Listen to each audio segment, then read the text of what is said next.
هنتكلم النهارده عن العنوان زي ما حضراتكم شايفين، كيف يفكر الرجل والمرأة في الحب. المرأة والرجل بيكملوا بعض وبيبحثوا عن بعض.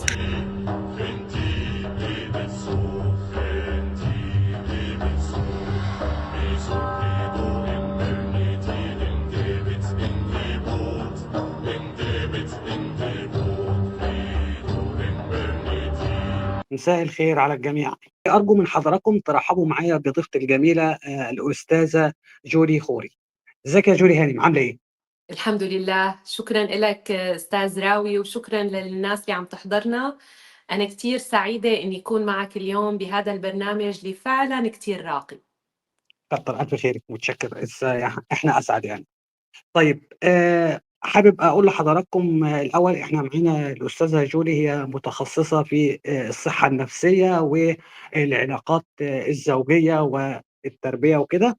ويعني هتحاول معانا الأستاذة جولي إنها تدينا فكرة أكتر إزاي بيقدر يفكر الطرفين في الحب وإيه منظورهم عن الحب بشكل أو بآخر. بنحاول إن إحنا نقرب وجهات النظر بحيث إنك أنت وأنت بتتعامل مع الأنثى تبقى فاهم هي إزاي بتفكر وتعمل حسابك لطريقة تفكيرها علشان تقدر تتعامل معاها بشكل فيه أريحية أكثر، والعكس تمامًا، المرأة لازم تكون فاهمة برضه طريقة تفكير الرجل في هذه الأمر أو في هذا الأمر علشان تقدر تتعامل معاه بشكل عظيم يعني. طيب، ممكن تدّينا فكرة يا جولي هانم أنتِ عاوزة تقولي إيه في الحلقة دي؟ هذا الموضوع اللي أنا بعتبره من أهم المواضيع، لأنه بالنهاية نحن هذا موضوع إنساني منذ القدم. الله خلقنا رجل وأنثى لنتكامل. لذلك أنا بحس هذا موضوع جدا مهم، وبكل العصور والأجيال والثقافات في خلافات أساسية وجوهرية ببنية التفكير والبنية البيولوجية بين المرأة والذكر. بس نفهمها بطريقة واعية وصحيحة بنقدر نوصل لعلاقات صحية ومستدامة بتساعدنا على المستوى الشخصي إنه نحن نكون ناس ناجحين، نطمح لحياة أفضل، نقدر نكون لنا إنجازات حلوة بالحياة. وإذا كانت علاقات مرضية وغير مريحة ممكن تسبب بحالات من الاكتئاب والفشل والضياع. لذلك أنا بعتبر هذا الموضوع جدا مهم، وقد ما حكينا فيه يمكن بيضل في شغلات جديدة بنقدر نتوسع فيها ونحكيها. تمام، تمام جدًا. طيب، خلّينا نبدأ الأول في الحلقة بشكل مباشر عن فكرة إن الطرفين إزاي بيفكّروا في المسألة أو إزاي بيفهموها. أنا حابب الأول أبدأ بالجانب الأنثوي في المسألة أو الطرف الأنثوي في المسألة. هي إزاي المرأة بتفكّر في الحب أو إزاي بتفكّر في العلاقات بشكل عام، يعني من وجهة نظرها، إيه أهدافها من المسألة أو إزاي بتبدأها وإيه الأشياء اللي ممكن يعني تكون محاذير أكتر، إن الراجل يكون بيدخل فيها دون قصد أو شيء من هذا القبيل؟ اتفضلي. تمام. بداية أنا بدي أحكي على كتاب بعتبره من أهم الكتب اللي بتتبحر بهذا الموضوع، واللي بتفسر طبيعة المرأة وطبيعة الرجل. وبالتالي هذا كتاب قيم جدا إذا أي حدا بده يدخل بعلاقة بنصحه إنه يقرأ. هو كتاب الرجال من المريخ والنساء من الزهرة طبعًا. للكاتب جون جراي. إمم. الكتاب بيحكي بثقافات واختلافات وطريقة تفكير جدا بسيطة وجدا ممتعة، بتخلينا نستكشف أكثر الطرف الآخر، كيف بيفكر، كيف بيتصرف، كيف ردود أفعاله، وبالتالي بتخلينا نتقبله مثل ما هو بدون ما ناخذ الأمور للدرجات المؤذية لإلنا ونعتبرها أشياء شخصية أو عم تسيء لعلاقتنا. اللي بدي بلش فيه قصة صغيرة هو حكاها بالكتاب، بتبين تفصيل بسيط جدا بطريقة تفكير المرأة وطريقة تفكير الرجل. المرأة كائن دائما يهتم بالتفاصيل، بتدقق على أدق الأشياء، بينما الرجل كتير أوقات منلاحظ لما بيفوت على البيت بيكون محطوط الجزدان والمفتاح وغراضه على الطاولة قدامه. أول شي بيفوت من الباب بيسأل وين أغراضي، وين مفتاحي، وين جزداني. المرأة بتطلع فيه بتقول له ليكن على الطاولة قدامك، ما بتشوف؟ آه. هذا التفصيل الصغير له بعد كان هو عم يفسره بطريقة أنا حسيتها قصة كتير حلوة وبتنحكى. إنه منذ العصور القديمة، أول من وجد الإنسان على الأرض بالعصور الحجرية، كانت مهمة الرجل الخروج للصيد والبحث عن الفريسة، وبالتالي كان يتطلع على المدى البعيد، ما كان يدقق على التفاصيل اللي حواليه، لأنه كان عم يدور على الطريدة والفريسة اللي بالغابة ليصطادها ويجيبها أكل لعيلته وأولاده. بينما بالمقابل كان دور السيدة إنه هي تقعد بالبيت، أو ما بدي أقول البيت بهداك العصور، بالكهف، تدير بالها على أولادها. فبهي الحالة كانت تنتبه على أدق التفاصيل الموجودة حواليها، من حيوانات، من حشرات، من عقارب، لحتى تحمي أولادها. هذا المدلول النفسي اللي عطانا بعد ليش الرجل ما بينتبه على التفاصيل، لأنه تنمت عنده حاسة النظر للمدى البعيد بسبب غريزة إنه هو واجبه يجيب الطعام ويجيب الغذاء لعائلته. بالمقابل غريزة الحفاظ والحماية جبرت المرأة تتنمى عندها حاسة التدقيق على التفاصيل اللي حواليها. هذا الشيء بيعطينا بعد وأول خلاف بين نظرة المرأة ونظرة الرجل، إنه المرأة بتنتبه على التفاصيل بشكل جدا دقيق، بينما الرجل ما بتهمه هي التفاصيل.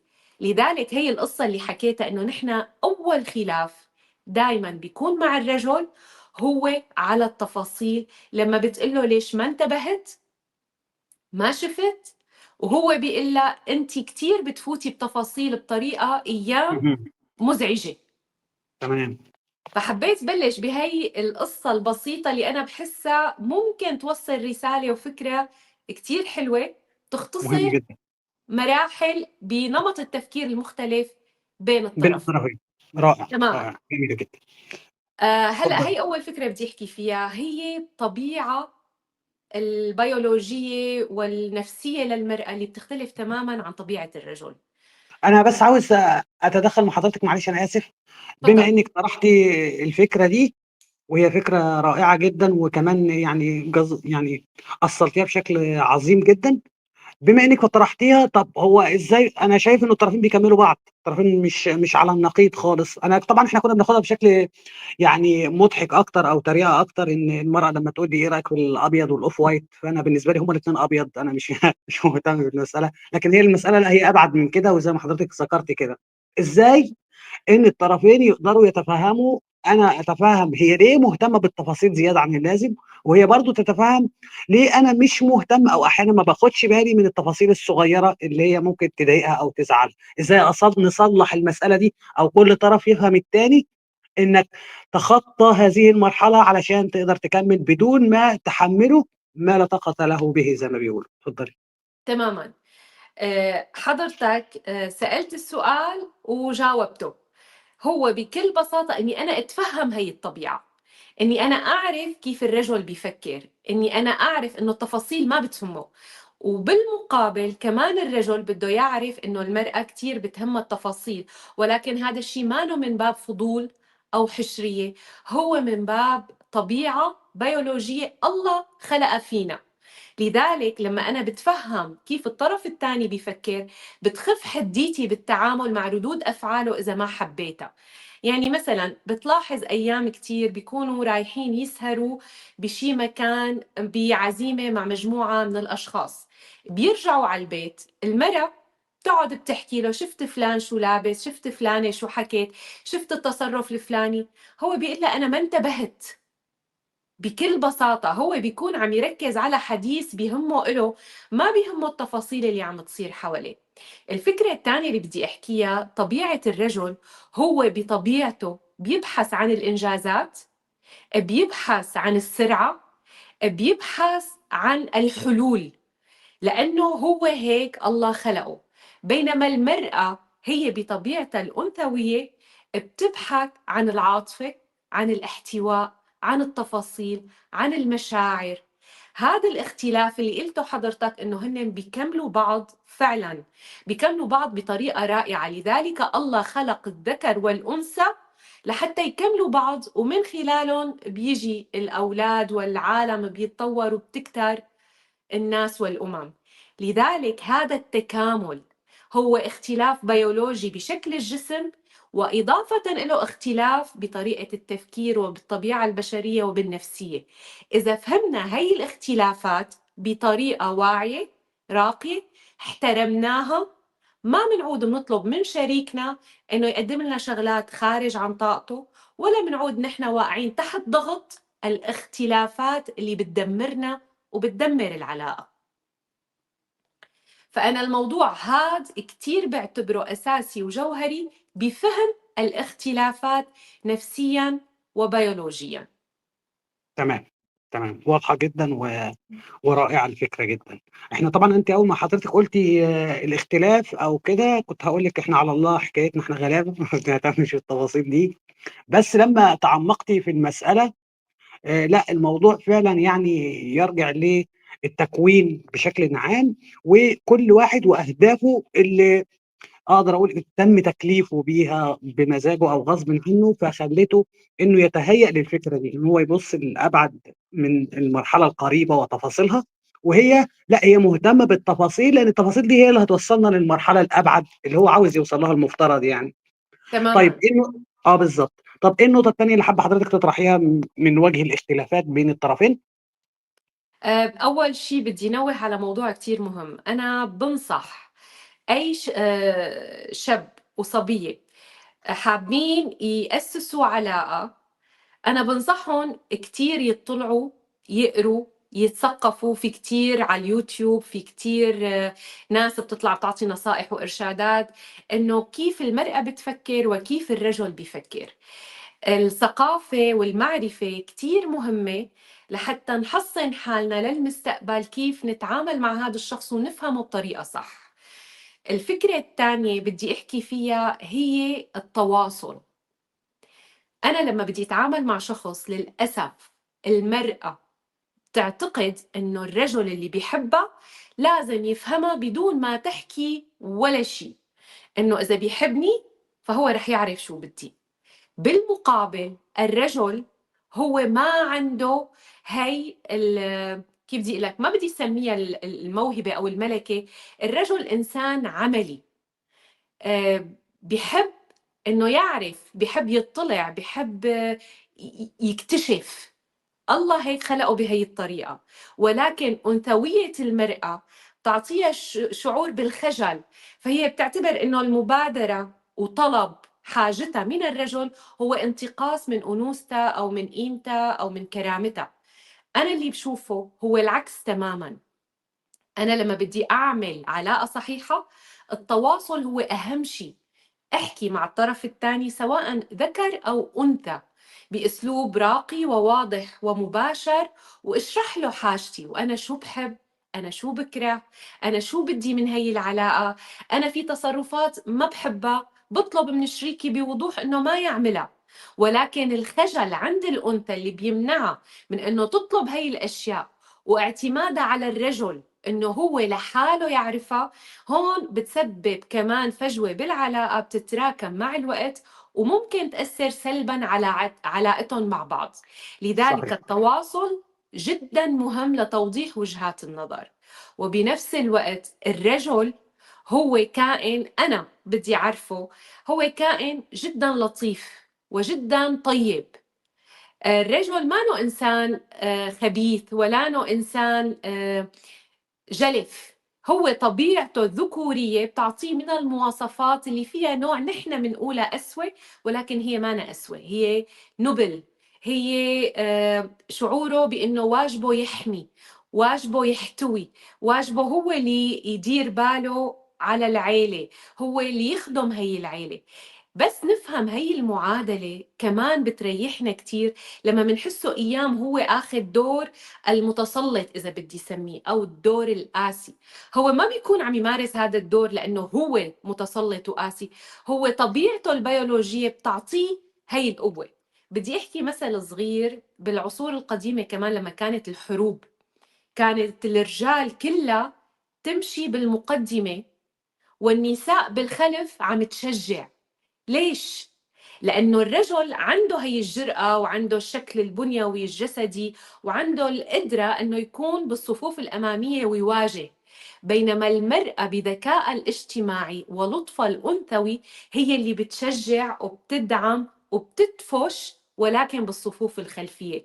لذلك كمان بيقولوا لك وراء كل رجل عظيم امرأة. هاي التعابير والأمثلة اللي انوجدت بالحياة هي ما اجت من فراغ، هي اجت من وقائع ودراسات نفسية وطبيعة جسدية وبيولوجية، لحتى وصلنا لمرحلة انه الله خص الأنثى بمواصفات وخص الذكر بمواصفات مختلفة، وهن الاثنين لما بيتواجدوا بيفهموا هاي الاختلافات بيكملوا بعض وبيشكلوا بنية متكاملة رائعة. لذلك فهم هي الاختلافات، استيعابها بطريقة صح، وتقبلها والتعامل معها بوعي هو أحد أهم أسباب نجاح أي علاقة وشراكة. طبعًا، طبعًا، بالذات الوضوح في المسألة دي مهم جدًا، بس أنا عاوز أتدخّل مع حضرتِك في اللي ذكرتيه، وأقول لِك يعني ربما أكون أنا هاخد صَف الأنثى في النقطة اللي حضرتِك قُلتيها، وأقول لِك هو مش ذنبها برضه في الأول والآخر مسألة إنها تطلب أو توضّح وجهة نظرها في العلاقة ومتطلباتها منها، بحيث إنهم يوصلوا لأفضل شكل ممكن تسير بيه العلاقة. هي برضه تحت ضغط أعراف مجتمعية قديمة متجذرة فينا أنا كرجل أو هي كأنثى، إن المفروض إن هي ما تطلبش أو غيره، أو حتى طلبها ده يعبّر عن شيء سيء فيها، أو أنتِ حضرتِك فاهماني طبعًا أنا أقصد إيه. يعني تماما. يعني هي ما بتقدرش مش علشان هي مش عاوزة، علشان هي مُكبّلة بأفكار مجتمعية قديمة يعني أرغمتها على إنها هي الطرف اللي المفروض ما يطلبش، هي الطرف اللي المفروض لو قال ده بالنسبة لها يعني هي تخطِّت حدود الأدب أو حدود الأنثى وحيائها وغيره، وده أنا شايفه إنه المرأة مش يعني طرف مظلوم في المسألة، آآ مش مُقصّر. هو علشان تغيّر الفكرة دي، هي لازم تغيّر في المجتمع كُلّه إنه يتقبّل. الرجل نَفْسه على فكرة أنا باسمع أحيانًا بعض الرجال لو تقابل مع أنثى قادرة على إبداء رأيها وطلبها في الأشياء اللي تخلّيها على شكل أفضل، بيكون مش مرتاح، مش حاسس إنه الواقع ده أفضل شيء ممكن يقدّمه. حضرتِك فاهمة قصدي صح؟ فاهمة قصدك. هلأ أنا اتفضّلي. بدي أحكي على أول نقطة. أنا لمّا أول شي أنا كأنثى لمّا باعرف إنه هذا الشي عم يخنقني وعم يأذي علاقتي مع الرجل، كتير مهم إني أوعى هي القصة، وأنا بدي أشتغل على حالي أتحرر من عقد وتراكمات مجتمعية مؤذية لإلي. يعني أنا لمّا بوعى هي القصة فيني آخُد الإجراءات اللي بتقوي لي شخصيتي، بترفع لي ثقتي بنفسي، إني أنا أصير إنسان أطلب حقي وأطلب شو حاجتي بطريقة ذكية. الأنثى تتمتع بالذكاء الاجتماعي والعاطفي اللي بيخلّيها تعرف كيف تطلب حاجتها، ما ضروري تكون عم تطلبها بطريقة فجة أو طريقة مباشرة. هي أحد الصفات اللي موجودة بالأنثى. الأنثى تمام. تعرف تاخد حاجتها لما بدها بطريقة ذكية. هلأ هون الرجل إذا هو ما عم يتقبل هي الأنثى اللي تجاوزت عقد وأمراض المجتمع وبنت الشخصية المناسبة لتطلب حقوقها بشكل واضح بالتوافق والتفاهم، أنا برأيي هذا رجل غير مناسب لهي الأنثى. بكل بساطة في اهم. إناث في إناث بتتقبل هذا النمط من الرجال، وهذا شيء كتير سهل ومتواجد. أنا عم بحكي هون على المدى البعيد لإنجاح العلاقة. إذا أها. الرجل ما بده يغير مفهومه إنه هي تطلب حاجتها بطريقة مباشرة، معناتها هون في عدم تقبل من الذكر للأنثى. أنا برأيي بهي الحالة بتحاول إنها توضح وجهة نظرها. إذا وصلت لطريق مسدود وحست بالرفض، اللي بدي أحكيه إنه التغيير على المدى الطويل بيكون شوي صعب، إلا إذا هي مصرة تتحمل نتيجة هذا القرار. تمام. طيب أنا عايز أقول لحضرتِك كمان إنه أغلب الحركات النسوية هيكونوا مختلفين معاكِ، وراء كل رجل عظيم امرأة عظيمة يعني. هم مش بيحبوا الطريقة دي.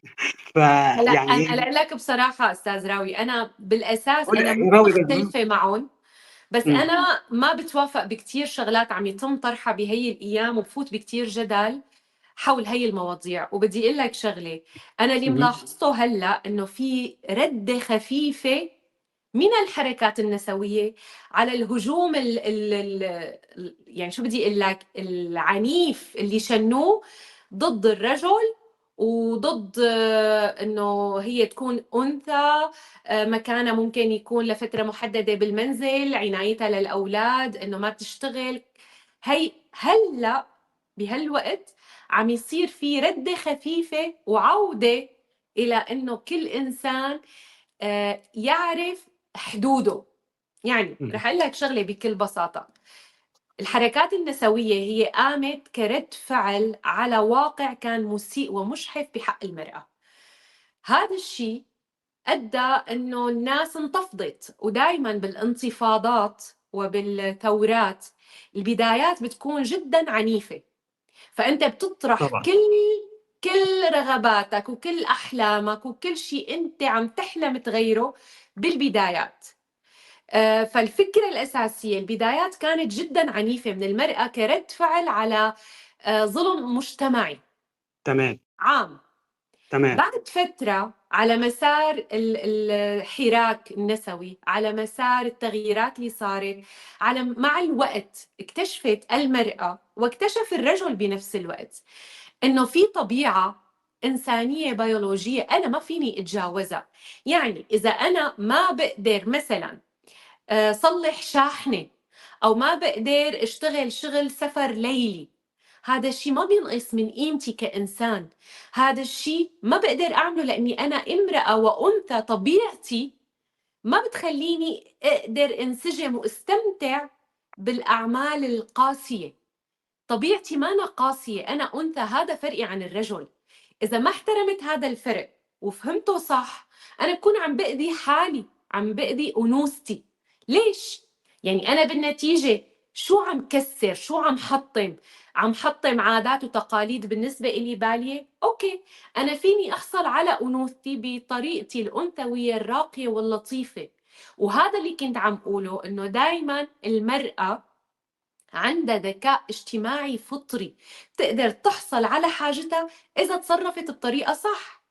هذا الشيء مميز عندها، بينما الرجل بيكون واضح ومباشر وبيطلب حاجته بشكل أيام دج. هي بتنقز بتقول يا لطيف شو عم بيصير، ولكن هو هيك أسلوبه، هيك الله خلقه. لذلك في شيء اسمه بالسياسة الدبلوماسية الناعمة، وهو حتى بالاجتماعات السياسية واللقاءات الدبلوماسية وجود العنصر النثوي بيسموه الدبلوماسية الناعمة، لأنه وجودها بأي اجتماع بيلطف الأجواء، بخفف التوتر، بخلي الرجل هادئ أكثر. هي عندها من الصفات والحضور النعومة اللي بتضفيها على أي مكان بتكون موجودة فيه.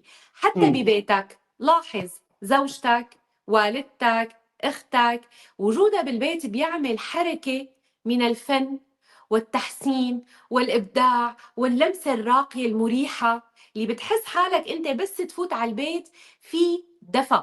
بينما بيوت الرجل اللي بيكون عايش هو ورفيقه أو هو وأبوه لحالهم، البيت بيكون فاضي ناشف.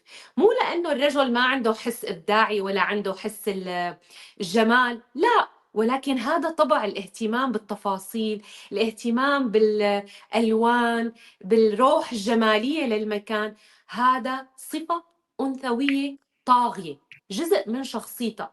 بينما الرجل إذا بتقلي بيروح بيشتغل أقصى الأعمال، بيبني البيوت وبيطلع على السطوح وبيعمر وبيساوي، هو عنده الطاقة الجسدية والبيولوجية إنه يقدر يشتغل هي الأشغال. الله عطاه هي القوة والنعمة، وهذا مو تقليل من قيمة المرأة إذا هي ما بتقدر تعمل هذا الشيء. بالعكس، المرأة عندها أسلحة أنثوية تانية ممكن تكون أقوى وأشد فتكاً من القوة العضلية اللي بيتمتع فيها الرجل. إمم. هي هي عندها القدرة للوصول لأهدافها بطريقة ناعمة دون الصدام. يعني تماماً. دي واضحة جدًا. أنا كمان عاوز أقول لحضرتك يعني بما إني كنت باخش في شِجار مع صديقتي العزيزة الأستاذة فابيولا، يعني صديقة من ضيوفي الأعزاء، وكنا بنتكلم عن مسألة النسوية وكده، مع إن مش ده موضوعنا أنا عارف، ولكن هي فكرة احترام الطبيعة البيولوجية لكل طرف منا، وأنا مع المساواة بين الطرفين، وما فيش حد أقل من يعني ما فيش طرف أقل من الطرف التاني، لكن مع اعتبار كل طرف هيكون فين. زي ما قالت كده يعني صديقتي الدكتورة زويا، وهو تواجدهم للتناغم مش للتناحر. يعني تماما. مش هنقعد ندين لبعض. وأنا يعني أنا لسه كنت شايف بوست حابب أطرحه على حضرتك، هو في يعني صلب الحلقة، وربما بعد كده تسترسلي في طرح حضرتك. هو مش صديقة يعني، بس هي من الأصدقاء اللي بنعمل إضافات لبعض بدون معرفة لبعضنا البعض. فأنا شُفت عندها بوست استفزني جدًا. هو بوست ذكي، أنا مقتنع بجزء من أفكاره، لكني متناقض مع أفكار منه، وأنا باحب البوستات يعني. واضح إن هو بوست متكلّف، اللي كاتباه ست دماغها متكلّفة زي ما بيقولوا، يثير التفكير. هي بتتكلم على فكرة إنه يعني العلاقة الزوجية، أو بيقولوا عليه البناء الأسري زي ما بيقولوا مثلًا يعني. المهم إن هو في صالح الذكر أكتر من الأنثى. ليه يا هانم؟ لإنه هو بيقدر يوصل لأهدافه البعيدة زي ما حضرتك ذكرتِ كده في بداية الحلقة. بالإضافة من كده إنه بيقدر يكوّن أسرة أو يجيب أطفال إذا كان ده من ضمن أهدافه اللي بيتمناها. والست بتهتم بالتفاصيل الصغيرة اللي هي بتساعده، اللي هو وراء كل رجل عظيم امرأة دي، اللي هو بتزُقّه دايمًا للوصول لأهدافه. في النهاية اللي بيوصل لأهدافه هو الرجل، لكن المرأة هي يعني تحمّلت بشكل كبير جدًا آآ يعني تكلفة توصيل هذا الرجل لما يريد، دون يعني أخذ حقها بالشكل الذي يليق أو بالشكل الكافي. وهي من وجهة نظرها، الجزء التاني من الطرح يعني، إنه العلاقة الزوجية الطويلة دي فرضت علينا فرض اجتماعي. أنا آسف للإطالة، لكنه أنا شايف إن هو لا بوست مهم. بالعكس، الموضوع كتير حلو، تفضل. آه. فهي الجزء التاني من طرحها كانت بتقول إنه العلاقات الأسرية الطويلة دي علاقات غير صحية، وليست من طبيعتنا اللي هي الإيه، الفطرية. أنا مش عارف مصطلح فطرية هو مصطلح دقيق والّا لأ، لكن مش ما جُبلنا عليه يعني بشكل أو بآخر. إنه لأ، علاقاتنا المفروض كانت تبقى قصيرة. طول ما العلاقة قصيرة هيكون أفضل. ليه؟ لإن العلاقات الطويلة بتفرض علينا إنه نوصل للخيانة أو يوصل للفتور في العلاقة، أو يعني كل السلبيات اللي حضرتك وكلنا عارفينها وبنعيشها وبنعيشها. لكن لو العلاقة قصيرة، قصيرة بمعنى إيه؟ تدوم العلاقة ما دامت هناك يعني في شغف attractive في المسألة، وشغف وانجذاب والحاجات دي كلها موجودة، تظل العلاقة موجودة. متى انتهت هذه التفاصيل، فليتفرّق الطرفين أفضل من استمرار العلاقة. أنا موافق على جزء أو منطق من وجهة النظر دي، لكن برضه فكرة استدامة العلاقة هي مفيدة للطرفين. في النهاية إحنا بنكبر، وإحنا فينا يعني بشر كتير ما بيحبّوش الوحدة، أو في وقت مع الزمن هيتغيّر وهتبقى إحنا الطرفين محتاجين لبعض. لو احتكمنا لفكرة ما دام هناك انجذاب وشغف وغيره، إحنا مستمرين، ومتى انتهى افترقنا. في النهاية كلنا هنوصل لسِن معيّن، وكل واحد فينا دايمًا هيكون لوحده. أنا هاكون لوحدي وهي لوحدها. فإيه رأي حضرتك في الطرح الطويل اللي أنا باعتذر إن أنا أطلت عليكِ؟ اتفضلي. هلأ لاقول لك بصراحة أنا عجبني الطرح بتجرد. طرح في عمق، في تحليل للواقع الإنساني، وبنفس الوقت بدي أحكي على شغلة كتير مهمة.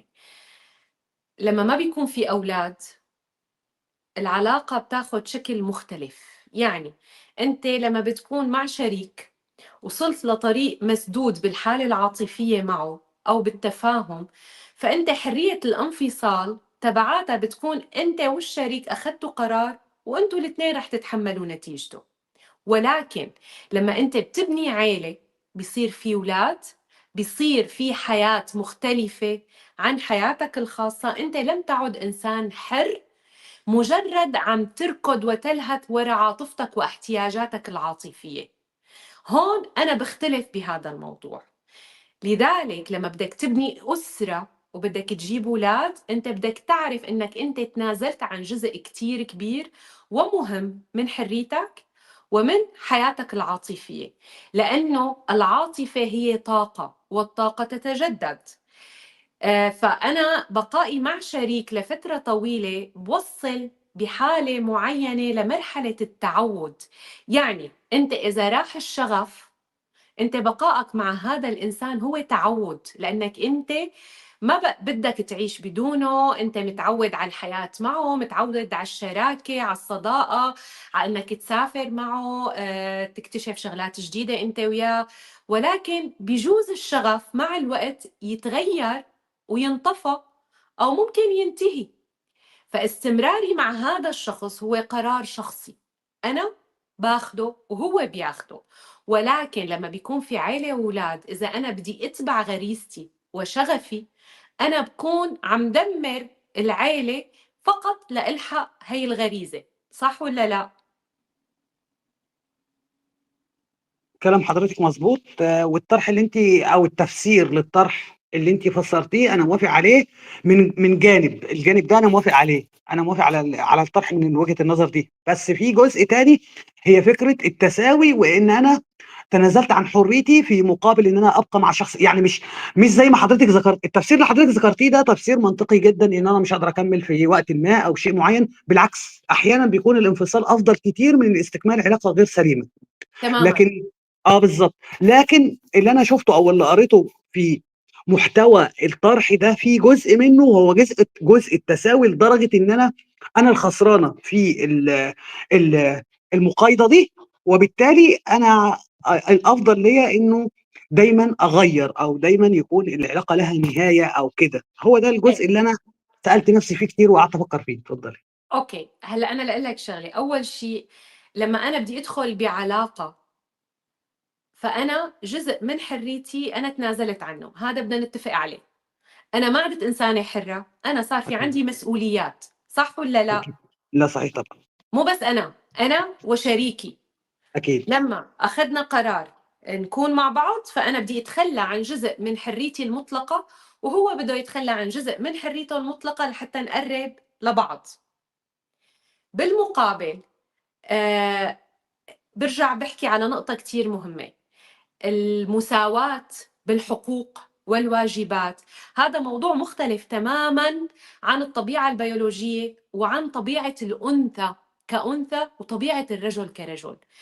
أنا الحراك النسوي اللي بدعمه وبشجعه وتحرر المرأة اللي بدعمه هو اللي بيطالب بالمساواة بالحقوق. يعني أنا عم بشتغل مثلي مثلك، في كتير شركات بتقدم رواتب للرجل لأنه رجل أعلى من الراتب للمرأة. هون بلشت حركة النسوية تطلع، هي المطالبة بالمساواة بالرواتب المدفوعة مقابل الجهد اللي هو متساوي بين المرأة والرجل. اتطورت الحركة ودخلت بتفاصيل أكثر من إنه حتى بدها تشتغل نفس الأشغال وتعمل نفس الأعمال، وبدها إنه هي تطلع إذا تزوجت هذا الرجل مثله هو بده ينظف ويطبخ ويظبط البيت، وهي بدها تعمل نفس الشيء، هو بده يشتغل برا البيت، هي بدها تشتغل برا البيت، هي بتجيب البيبي. صار في عندك الأبوة، إنه الأب كمان بده ياخذ إجازة ويقعد 3 شهور مع الطفل. لذلك صار في موضوع من كيف بدي اقول لك، البحث عن المساواة بكل شيء، ليس فقط بالمجهود العملي او بالرواتب او بالشغلات. المساواة او بالحقوق بشكل عام بقى في تمام. مغالاة. تماما. لذلك انا رح اقول لك من تجربتي الخاصة. أنا صيدلانية وخلصت الصيدلة وبلشت أشتغل. بعدين تعرفت على زوجي، وزوجي طبيب وكان مدير شركة أدوية. جبت أنا أول ولد ضليتني عم بشتغل، تاني ولد ضليتني عم بشتغل، ثالث ولد ما عاد فيني أشتغل.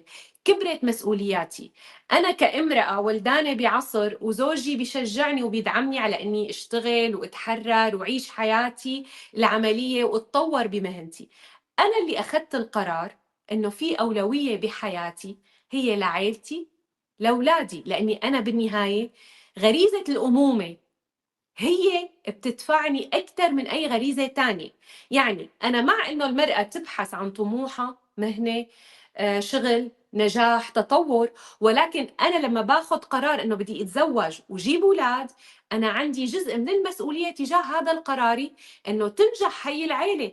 فأنا لما بوصل لمرحلة ما بقدر وازن بين الطرفين، بين مهنتي خارج المنزل وواجبي كأم وزوجة داخل المنزل، أنا صاحبة القرار. بدي أترك شغلي وأقعد بالبيت أتفرغ لأولادي لبين ما أمن عليهم، أنا بتحمل نتيجة قراري. والشغل والتطور بالمهنة أنا بقدر أعمله بس وصل أولادي لبر الأمان وحسهم إنه صاروا بالوعي والعمر المناسب اللي بيعتمدوا فيه على حالهم، مانن عاطفيا بحاجتي ولا بحاجة اهتمامي المباشر إلهم. لذلك هذا قرار المرأة والرجل هن بياخدوه بيتفقوا عليه. لما أنا بدي ارتبط برجل مثلا، مثل أي اتفاقية تانية، بيجي في كتير رجال بتقلك أنا ما بحب المرأة تشتغل. طيب قال لك ما بدي المرأة تشتغل، هو هيك بحب، انت فيكي تقلي له ايه او لا، هذا قرار عندك انت. اذا ما بدك تشتغلي وتحابه تقعدي بالبيت انت حرة، اذا حابه تشتغلي فيكي تتناقشي انت وياه، اذا وصلتي لحل مشترك وحسيتي حالك مقتنعة ورضيانة رح تكوني مبسوطة. اما اذا وصلتي لنهاية مسدودة معناتها انت لستي في المكان المناسب ولستي مع الرجل المناسب. صحيح. المشكلة البدايات دايما نحن منفكر انه انا بساير وبعدين بحصل على اللي بدي اياه. عظيم. الكارثة بهي النقطة. البداية لما بتكون واضحة بالعلاقة، هذا اللي كنت عم أقوله، لما أنا بطلب حاجتي مهم. ما بساير، فبالتالي أنا عم ببني علاقة صحيحة وعم أسس لشراكة ناجحة. أما لما أنا بساير على أمل إنه خلص بكرة بيغير رأيه وبكرة بيمشي الحال، ما ضروري يغير رأيه وما ضروري يمشي الحال. ممكن يغير رأيه ولكن ما فيني راهن على إنه يغير صحيح. رأيه. لذلك البدايات لما بدي أعمل علاقة كتير بده يكون عندي من الوعي والنضج إني أعرف أسسها صح واختار الإنسان المناسب اللي بيحقق لي هي الرغبات. تمام. لذلك يمكن. أنا هذا اللي كنت عم أقول لك إياه، إنه أنا بالنسبة إلي ما فيني أقبل أي شخص أو أي علاقة بعتبرها غير ناضجة وغير ناجحة إذا وصلت لطريق إني أنا عم بطلب شيء والطرف الثاني رافضه لأنه بيعتبر إنه هو ما بيناسبه هذا الشيء. تمام. وبالمقابل كمان الرجل بحق له يطلب من المرأة احتياج معين والمرأة تطلب من الرجل احتياج مظبوط. معين. واضح. اتفاق، شراكة، تكامل. تمام. يمكن نعمل حلقة مخصوص لفكرة كيف تختار شريك الحياة ومتطلباتك ازاي تكون على من البداية، علشان يعني ما تدخلش في علاقة انت عندك اهداف منها وبعدين تتفاجأ انه الاهداف متعاكسة او متضاربة بشكل يخليك مستثار، او انك سريعا تنهي العلاقة من الطرفين. انا ما اقصدش طرف واحد، انا اقصد الانثى والرجل يعني، او المرأة والرجل. طيب، ايه من ضمن الاختلافات؟ حضرتك عايزة تقولي حاجة؟ لا أنا عم بسمعك، تفضل. طيب، إيه من ضمن الاختلافات من منظور الرجل أو من منظور المرأة للحب بيثير المشاكل أو بيخلّيهم يحصل يعني debate أو خلاف وجهات نظر أو سوء تفاهم نقدر نقول، لإن هو فاهم بشكل وهي فاهمة بشكل، فالاتنين مش قادرين يوصّلوا لبعض هو أنا فاهم إيه وعاوز أقول إيه. اتفضلي. أوكي، النقطة اللي بدي أحكي فيها كمان هي نقطة باعتبرها أنا جدًا مهمة، هي طريقة تعاطي الرجل مع الضعف والقوة اللي عنده وطريقة تعاطي المرأة مع مشاكلها. مثلا رح أعطيك مثال ليتم تبسيطه للعالم تفهم الفكرة بشكل أوضح. الرجل بشكل عام مثل ما ذكرت بالبداية هو إنسان اهتماماته وأولوياته بالحياة هي الإنجازات، حل المشاكل، والمبادرة. المرأة اهتماماتها عاطفية، احتواء، مشاعر. لما بيصير أي احتكاك بيناتهم صار خلاف، اجت المرأة عم تحكي له للرجل، الرجل من منطلق فهمه لطبيعة الحياة بيعتبر إنه المرأة لما بتحكي له مشكلة فهي عم تبحث عن الحل. لذلك بتقول له أنا صارت معي القصة الفلانية اليوم مع رفيقتي بالشغل، فورا بيعطيها حل. هي بهي الحالة بتحس إنه هو عم يسكتها وبده يخلص من الحديث. هون بتعصب وبتنزعج. هي لا تبحث عن حلول، المرأة تبحث عن احتواء. لذلك المرأة بتحب تحكي وبتحب الرجل يظهر اهتمام، وإذا طلبت حل يعطيها، ولكن ما بتحب يعطيها حلول بدون ما تطلبها. بالمقابل الرجل بس يكون عنده مشكلة ما بيحكي مع المرأة، بيحب يلجأ لرجل تاني. هاي طبيعته، لأنه اعترافه بالمشكلة قدام المرأة بحسسه بالضعف.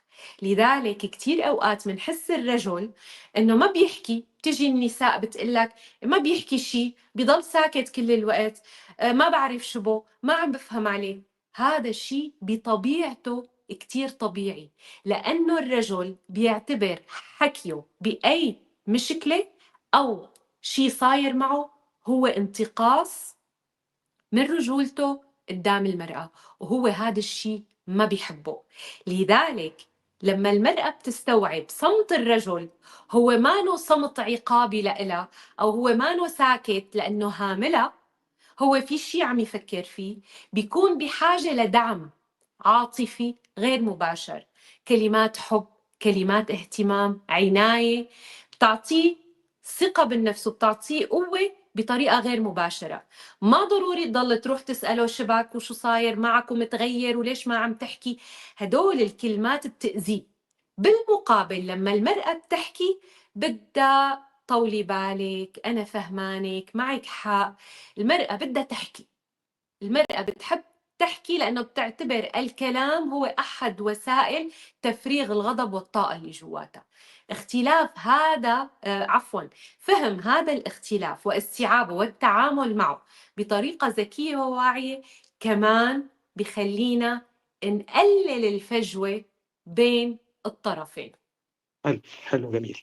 وبمناسبة الاختلاف في فهم طريقة الرجل أو المرأة في المسألة دي ضروري جدًا يعني، لإن دي بتحصل كتير، تكون المرأة قاعدة جنب الرجل كده، وده بيحصل على فكرة مع كل الرجالة، أنا باقول لكم أهو علشان يعني يا ريت تصدقونا.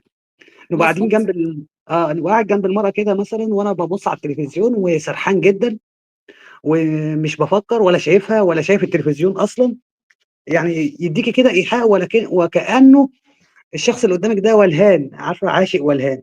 وهو في تماما. الحقيقة هو بيكون بيفكّر في الفراغ، هو ما بيفكّرش، هو موقّف كل حاجة وعامل stop لكل شيء ومش في دماغه أي حاجة. هي بقى طبعًا طَب هو بيفكّر في إيه، طَب هو يعني يا ترى شاف إيه، إيه اللي عجبه، إيه الحاجة اللي مشاغلاه أوي كده، وتبتدي تناقشه بشكل مستفز طبعًا لإن هو عاوز يبقى في الفراغ الوقتي. صح. فيبتدوا يخشوا في مشكلة كبيرة أوي بدون، وهي بقى تقول له أنت معجب بحاجة أو بتفكّر في حاجة أو قُلت حاجة، أيًا كان بقى الحوار اللي هي تفتحه معاه، وتقوم خناقة كبيرة جدًا، ممكن يقعدوا أيام عليها متخاصمين. الحاجة صح. التانية، وأنا ما اقصدش آجي على المرأة والله، بس هُم الاتنين اللي جُم في دماغي. الحاجة التانية اللي هي بتاعة مالِك، ما فيش، فهو خلاص ما فيش، يعني ما أنتِ قُلتِ لي ما تماما. فيش. آه. تماما. فبعد شوية يلاقيها برضه غضبانة برضه، أنا مش قُلت لِك مالِك وأنتِ قُلتِ لي ما فيش، تقول له ما أنت لو مهتم كنت عرفت. طبعًا أكيد سمعتِ الإفيه دوّة موجود على مية الفيسبوك بشكل بالمية. غير. لو مية بالمية. مهتم كنت عرفت لوحدي. طب أنا أهتم أعرف إيه، يعني أدخل جواكِ إزاي أنا دلوقتي وأعرف اللي أنتِ عايزاه؟ هاد اتفضلي. اللي كنت عم أقوله، التواصل. هاد أهم شيء، التواصل. لذلك هلا أول شيء أنت متزوج صح؟ أنا لأ، مش متزوج، بس ما يعني شاء الله أنا عندك أحب. خبرة وعمق. لا، لا حسبي ده أنا وأنا غلبان صاير وباخد على صاير عم على تقعد وشي، مع بس أنا مش سهل. رجال متزوجين وعم تسمع همومهم. بالضبط، يعني أنا من زمان جدًا باسمع وباحاول أفهم هو إيه الموضوع، فيعني بس أنا مش متزوج وعاشق للحرية بشكل رهيب. اتفضلي. الله يوفقك. الفكرة اللي بدي أقولها، المرأة كائن خيالي، وكائن كتير عنده هي طاقة إنه تألف قصص، هي هيك طبيعتها. الرجل بعيد كل البعد عن اللاواقعية، الرجل هو كائن واقعي، بيطلع على الفاكت، بيطلع على الحقائق، بيطلع على الملموس قدامه، بينما المرأة كائن رومانسي عاطفي خيالي. لذلك الغموض اللي بيعيشه الرجل قدامها بخليها تعيش حالة من الكركبة والضياع، بتصير هي لتعبي الفراغ الصمت بينها وبينه، بتألف قصص بتأذيها. بجوز هو بعيد كل البعد عن أي قصة هي عم تخترعها، ولكن هذا الفراغ بالعلاقة بيدفع المرأة لتأليف قصص تأذيها وبتأذي علاقتها معه. ما بتروح بتقله ولكن بتتخيل. لذلك الرجل بهي الحالة بده يفهم إنه يعبي هذا الفراغ. المرأة كتير بهمها تسمع وتحكي وتاخد وتعطي. لما الرجل بيكون صامت هون عم يخلق له فراغ، تخلق فيه قصص مؤذية، وبتصير بتهاجمه بناء على قصة براسه هو ما بيعرفها ولا له علاقة فيها. فهو بتلاقيه أيام بيتفاجأ إنه شو صار لها؟ ليش بارمة اه. بوزة فيني؟ هي مهم. بتكون مثل ما قلت، الرجل صفنان بالفراغ والمرأة صفنانة بالسيناريوهات. ايوه. هون بيصير الاحتكاك المدمر. مم. لذلك هي الفكرة كمان بدنا نوعالها. أيها الرجل، بكل بساطة حاول إنك تطلع من قوقعتك في بعض الأحيان المناسبة وإنك تحكي. والمرأة الذكية لأنه هي بتحب تحكي بأسلوبها فيها تخليه يحكي. أنا هي طب عندي لها معلش قناعة. طيب معلش، إذا كان الرجل غير قادر على الحكي أو الكلام الكتير والتعبير عن مشاعره بشكل واضح للمرأة، لأنها هي بتحب إنه الراجل يعبر عن مشاعره بشكل دايم، بس أنا ما عنديش القدرة في تكويني. أنا مش بتكلم على كل رجل، لا، أنا بتكلم على نوعيات الرجال اللي ما بتقدرش تعمل ده. هل تقدر تعدل في سلوكها؟ لأنه ده شيء مهم، زي ما أنت قلتي هي محتاجة إنها تسمع. طبعا. فلو هو مش هيتكلم، هو كده بيحط نفسه في مشكلة أو بيحط العلاقة كلها على وتر حساس.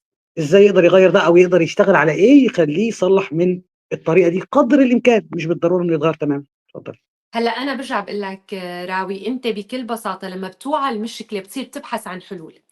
هلا الرجل بشكل عام برجع بقول لك هو كائن صامت وكائن غامض، لانه ما بيحب يشارك اي شيء بيعتبره ضعف مع الانثى، ما بيقدر، هي طبيعته.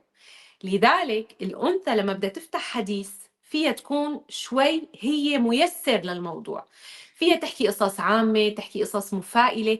كمان بدي نوه على نقطة، في بعض السيدات بتحكي النكد، يعني بتدور على الشغلات السلبية وبتحكيها، بيقوم هو ببعد أكتر.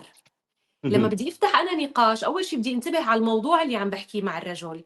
ثاني شيء بدي اختار مواضيع واحاديث شيقه حلوه فيها نوع من الاخذ والعطاء، عرفت؟ لو ما حكى اول مره وثاني مره وثالث مره، مع الوقت رح يصير يسمعني، رح يصير ياخذ ويعطي معي.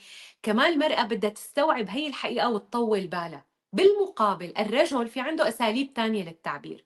اذا ما بيعرف يحكي بشكل واضح ويلبي لها هي الحاجه، في يبعث لها رساله، في مرن حاله على انه هو يتقبل فكره انه بده يضغط على نفسه ويجرب يسمع، على الاقل ما يصد. لانه انت المشكله مو بس انه ما بيحكي، في رجال أها. بتسكت وبتصد.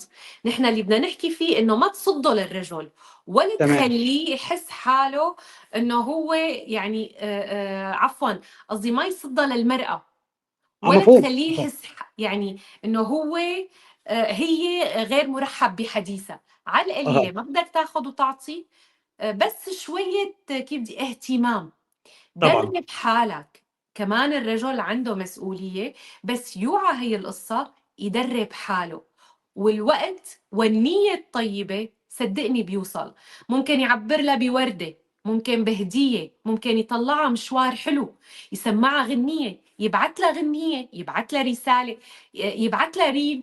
نحن هلأ بعصر التكنولوجيا، يبعت لها ريل في مشاعر، في اهتمام، بيكسر حالة الجليد اللي هي بتحسه معه إذا ما كان عم ياخد ويعطي.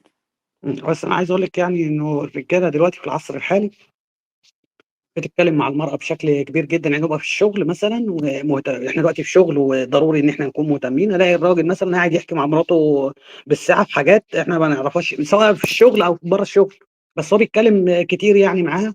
دي حاجة. الحاجة التانية، المشكلة اللي عند الرجل بمناسبة السماع ضرورية جدًا. أنا باشوف رجالة كتير، حتى أنا منهم أحيانًا باغلط الخطأ دوّة لمّا باكون في حاجة كده، إني أحيانًا أُبدي عدم الاهتمام والتحقير من الموضوع، أو إن الموضوع تافه. أنتِ بتتكلمي في حاجة، أنا يعني أنتِ عايزة تشغليني بحاجة، أنا سايب الدنيا كلها وعشان أحمد ومنى عملوا مشكلة مع بعض. طب أنا مالي أنا ومال أحمد ومنى؟ أنا دلوقتي في مصيبتي اللي أنا فيها مثلًا. وده غلط من الراجل. لازم إن هو يراجع نفسه شوية في مسألة إنه عدم إبداء الاهتمام أو التحقير من الموضوع اللي شاغل المرأة، لإنه أحيانًا ده بيزعجها وهي عندها حق. أنا لو كلمت حد ولقيته مش مهتم باللي أنا باقوله له، هاكون منزعج منه، وبالتالي لازم أفكّر بنفس الطريقة. اتفضلي. الإصغاء الفعّال هو أها، تقنية جدًا صعبة، ومو كل الناس شاطرة فيها، ولا كل الناس عندها هي المَلَكة، هي بتيجي بالتدريب وبالصبر. الإصغاء هو اللي قلته تمامًا، إني أنا أقعد أسمع الشخص وأبدي شوية اهتمام بحديثه وأتفاعل معه. هذا طبعًا. الشيء معدوم للأسف بالعلاقات الزوجية، وخاصة بعد فترة لما بيدخل الروتين وبتدخل الحاجات اليومية وهموم الحياة على العلاقة الزوجية، فبيوصلوا لمرحلة إنه بيصير في نوع من الجفا إمم. وعدم الإصغاء وعدم الاهتمام نهائيًا. هون وده تكبر اتفضلي. الفجوة. وللأسف أنا هي النقطة بدي أحكيها، ومشكلة كتير كبيرة إنه اهم. بتصير الست بتلجأ لناس آه، تمام. مثل رفيقتها، مثل أمها، مثل أختها، مثل عالم جروب، بتصير بتحكي مشاكلها قدامهم. وهذا أها، الشيء بيضر. هذا العلاقة. الشيء بيضر لأنه مو كل الناس عندها النية الطيبة، ولا كل الناس عندها الحكمة إنها تنصح بطريقة ذكية. لأن المرأة كائن بحب يعبر بالحديث عن أحاسيسه، همومه، هواجسه. هي طريقة التعبير عندها باللغة، إمم. بالحكي. فأنا لما ما بلاقي الإذن المصغية داخل منزلي مع زوجي، فأنا بدي أروح دور عليها برات المنزل. ومن هون تمام. كمان بنواجه نوعية تانية من المشاكل، لما ناس بتتدخل بطريقة سلبية وبتبلش تخرب، وأيام عن نية طيبة. في كتير تمام. ناس ما بتدخل لتخرب، بتفكر حالها عم تصلح، ولكن هي لأنها ما بتفهم طبيعة العلاقة ممكن تأذي. طبعًا، طبعًا. وده لذلك اللي الرجل بده يكون الوعاء الحاضن والحاوي لرغبة المرأة بالتعبير عن مشاكلها وهمومها ورغبتها بالحديث، تمام. أحسن ما تتطور المشاكل وتطلع لبرات البيت. لاحظ أنا الرجل ما اهم. بيحكي مشاكله، ما بيحكي همومه لحدا برا. المرأة بتحكي. اهم. هي طبيعة كمان. أنا موافق جدًا، وبالمناسبة يعني في اللي حضرتك بتقوليه ده اللي بيولِّد بعد كده شوية اللي هو بيسموه الصمت الزوجي، إنه الاتنين خلاص بيبقوا قاعدين ما حدش بيتكلم مع التاني، وبالتالي بقى اللي كنت اتكلمت عليه في الطرح بتاع الأستاذة، اللي هو ما هو أنا وحضرتك لو ما بنتكلمش فهنفقد الشغف، فهنفقد الانجذاب، 100%. فالمسائل هتوسع أوي وهتبعد، غير كمان التفاصيل اللي حضرتك قُلتيها اللي هو تدخُّل الأطراف اللي ممكن يخرّب الدنيا سواء بقصد أو بدون قصد، لإنه لعدم فهمه لطبيعة العلاقة زي ما حضرتك قُلتِ. طيب. تمامًا. لذلك هذا موضوع كمان كتير مهم بده ينحكى فيه بعدين، هو طريقة الحفاظ على المتعة بالعلاقة الزوجية، طريقة كسر الروتين. ولمّا بتتحول العلاقة لشيء مُزعج ومُمِل للطرفين. كمان هذا موضوع كتير مهم، لإنه خاصةً هالأيام وبوجود مواقع التواصل الاجتماعي، أنت صار عندك عالمك الخاص بعيد عن شريكك، فأنت أها. صرت بعالم مستقل تمامًا. أنا تمام. باعتبر هذا موضوع كمان جدًا مهم. يالّا شدّي حيلِك معانا وقولي لنا الموضوعات اللي أنتِ عاوزة تتكلمي فيها وإحنا معاكِ. إن شاء أنا الله. باحاول إن أنا أستجب.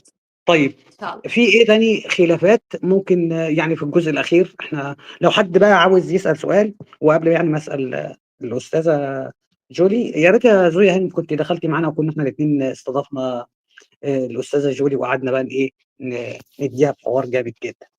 طيب، إيه الخلافات التانية أو لو في جزء من الخلافات حضرتِك عاوزة يعني تضوّي عليه زي ما بتقولوا عندكم في اللغة الشامية يعني، اللهجة الشامية، هلأ أول تضوّي عليه شي بشكل بدي، كبير؟ أنا ما باعرفها لدكتورة زويا، أنا حضرت بس حلقة وكتير انبسطت بحديثها، وهيك بس حبيت سلِّم عليها.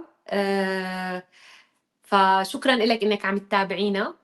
وبس بدي أحكي الخلافات. بدي نوّه على نقطة كتير مهمة. اهم. الخلاف، بيقولوا الاختلاف بالرأي لا يفسد للوِد قضية. يعني تمام.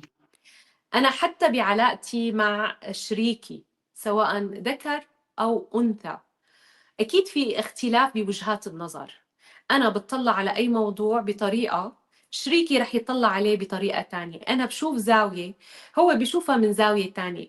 لما بقعد بتناقش أنا وياه وبيصير أي احتداد، نصيحتي إذا كنت قدام شخص عصبي وخاصة الرجل، لأنه برجع بقول لك الرجل شخص حامي، شخص مبادر وبيحتد، والمرأة بهي الحالة هي بدها تكون المستوعب.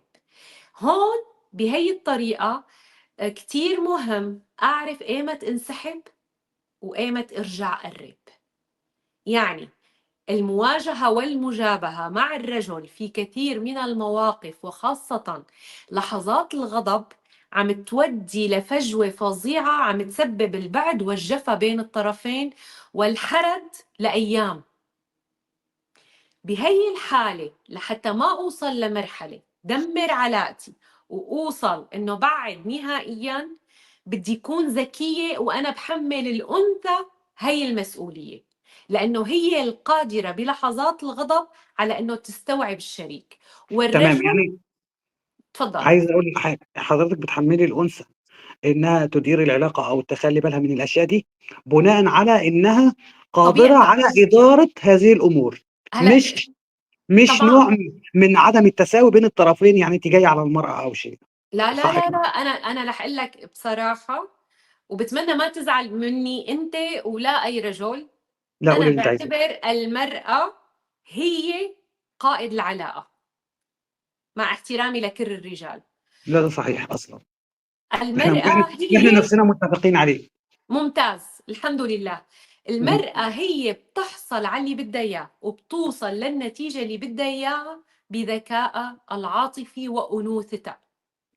إمم. لذلك أنا بحملها هي المسؤولية، مو من منطلق عبء أو من منطلق واجب، أبدا. أنا بحملها إياها لأني بثق بذكائها، بحكمتها، بمعرفتها كيف تدير القصص.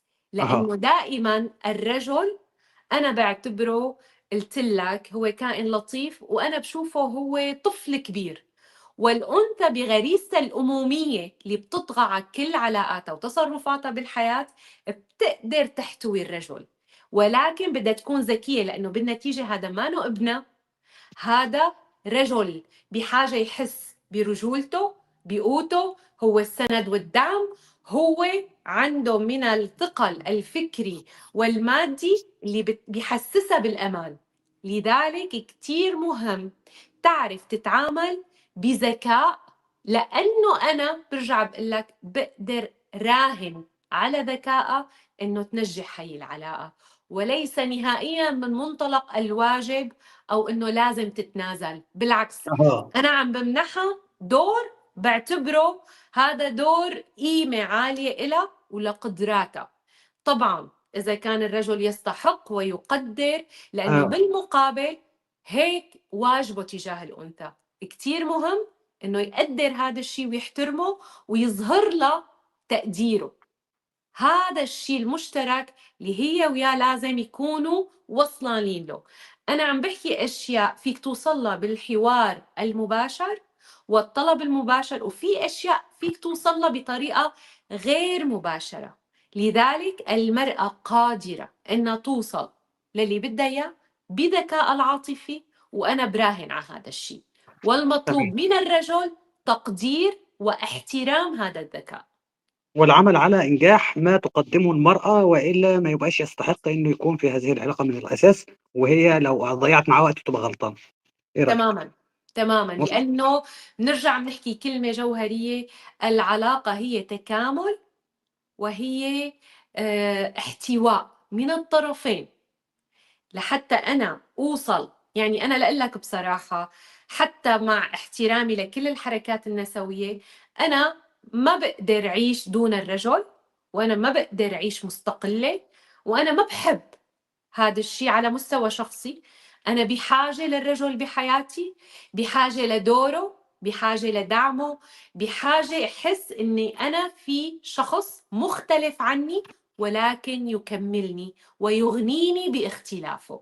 أنا لا أبحث عن من يشبهني، أنا أبحث عن من يكملني ويسعدني باختلافاته، لأنه بيعمل لي تحدي إني أنا كمان أشوف وجهات نظر تانية، اتعرف على نمط تاني من التفكير ومن الشخصية ومن الحضور.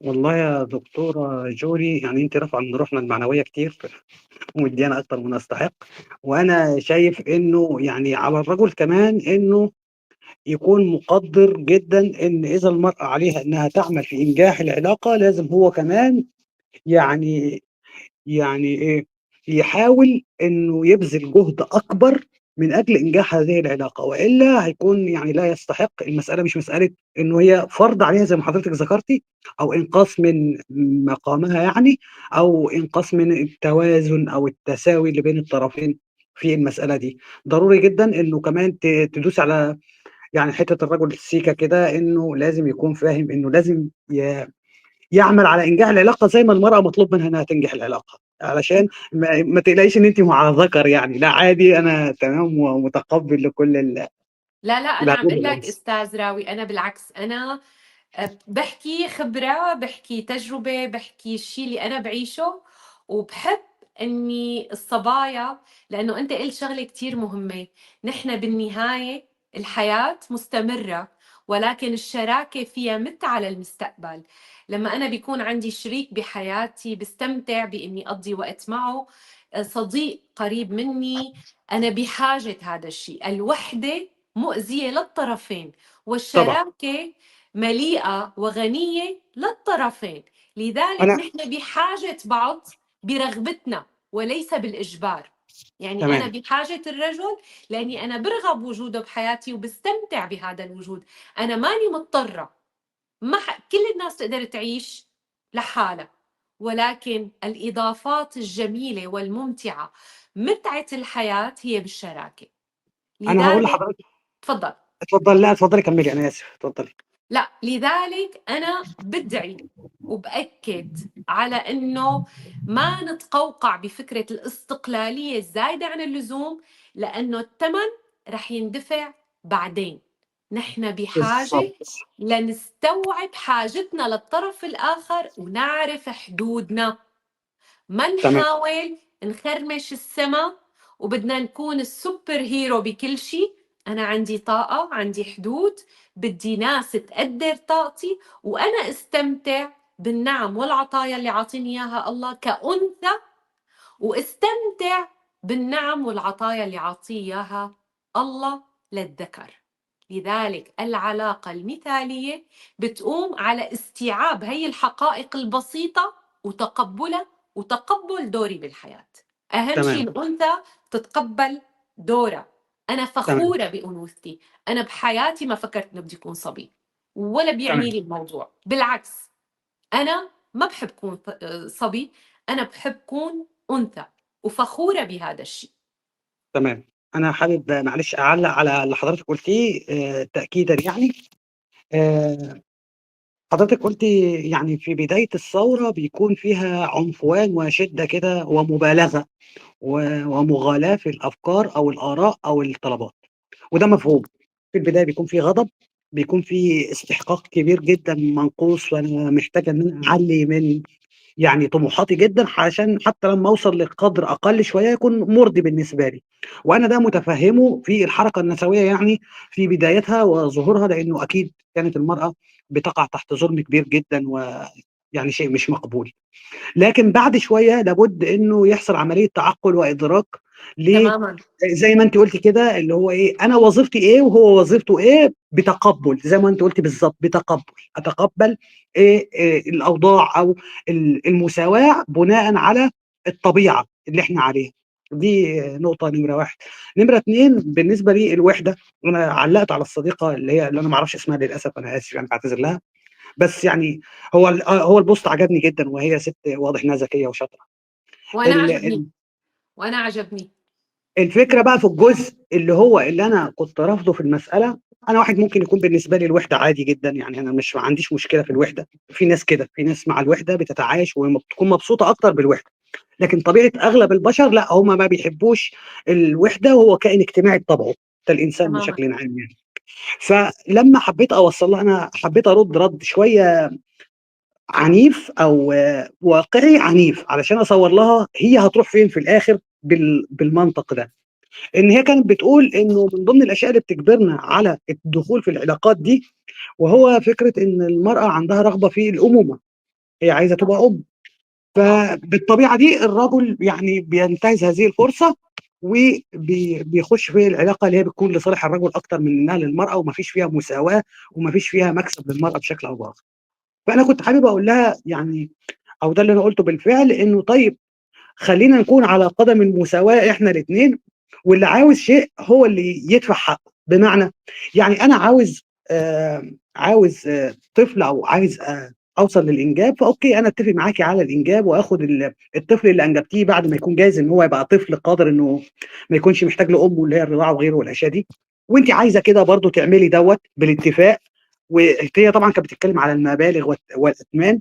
انا ادفع ثمن ده او انت تدفعي ثمن ده، وبعدين كل واحد فينا ينفصل ويروح لاتجاه مختلف. لكن في النهايه بعد ما نوصل لسن وليكن خلينا نقول ال60 مثلا، بعد سن ال60 وربما يكون الولد كبر وخلاص شاف حياته ونسى خالص الاهتمامات اللي كانت للمرأة أو للذكر في البداية، للمرأة أو الرجل في البداية، إن هم عاوزين يكونوا مع الطفل ده، هو الطفل ده هيسيبهم وهم هيعيشوا لوحدهم، ودي هتكون عملية مؤذية جدا في الآخر.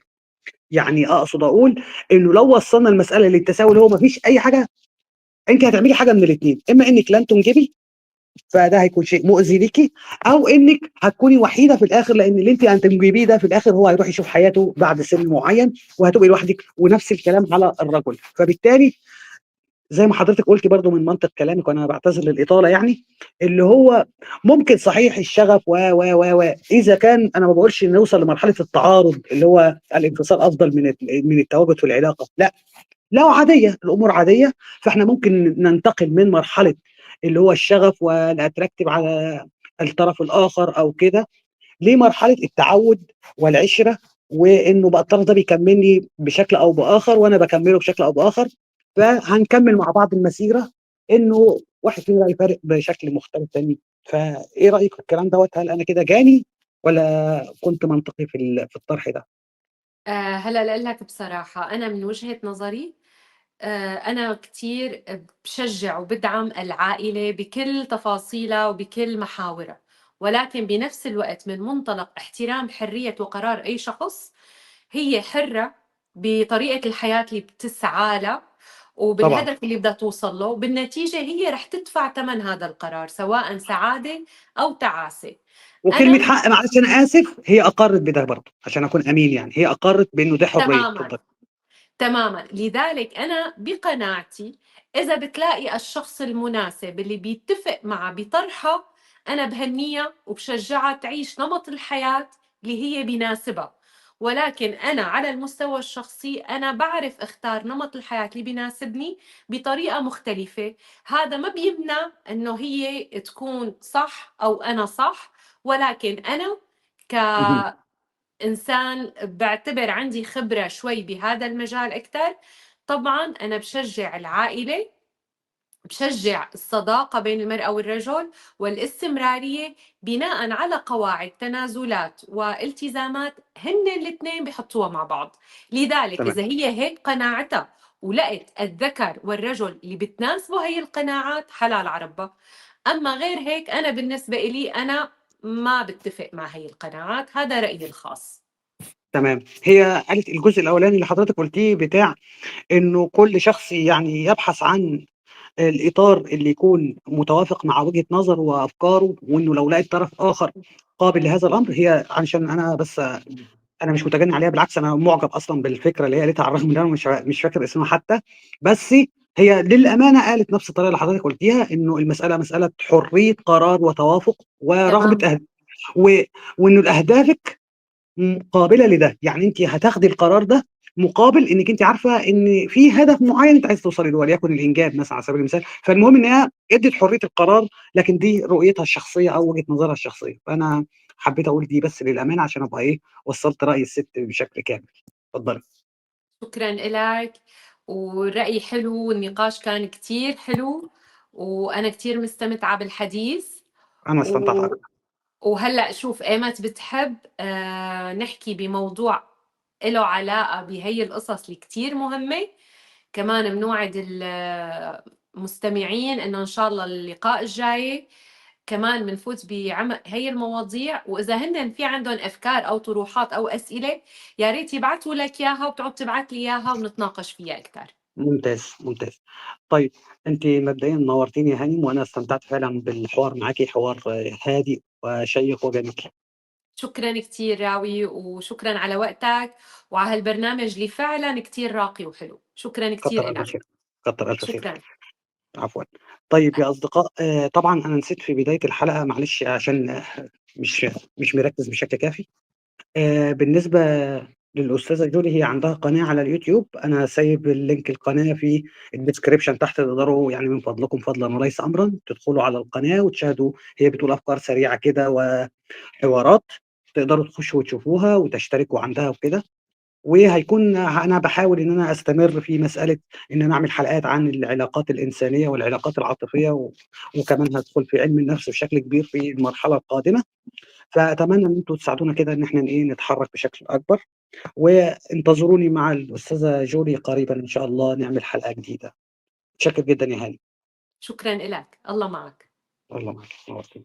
متشكر يا دكتورة زويا، ومتشكر نعيمة، ومتشكر هيومان، وكل أصدقائي أو حتى الأصدقاء اللي كانوا بيتفرجوا وما علّقوش. نورتوني يا سادة. ليلتكم سعيدة. سلام.